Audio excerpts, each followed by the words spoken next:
What's happening, everybody? I hope you're all well.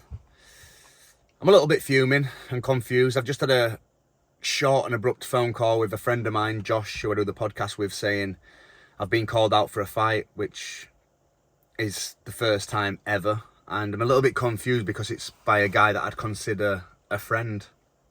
I don't know much information. He just rung me, said, Danny Christie's called you out. He wants to fight you. What are you going to do about it? Now, Danny's been on the podcast 3 times. We seem to get along.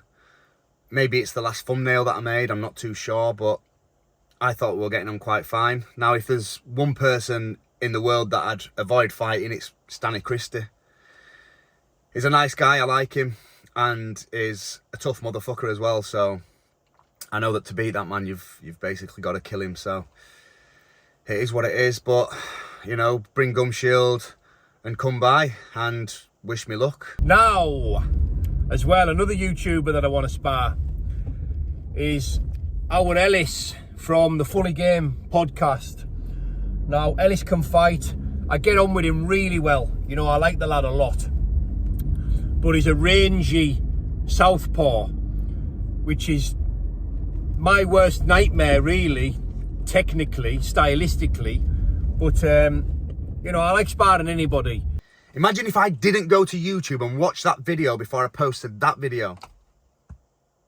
The gum shield did not want to go in the bag. I tried it. Carlisle didn't want to go in the maps. The car didn't want to start. Josh, what are you doing relaying that information? Danny Christie wants to fight you. He's called you out. What are you going to do?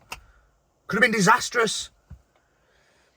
But Danny Christie, I appreciate the offer and I accept. It will be an absolute pleasure to share the ring, to come over, live a day in your shoes, do your training, have a bit of a spa, get some food.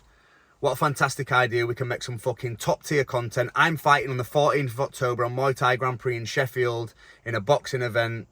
So who better to spar with than Mr. Danny Christie? Let's get a date set in stone, mate, and I appreciate it. Thank you very much, brother.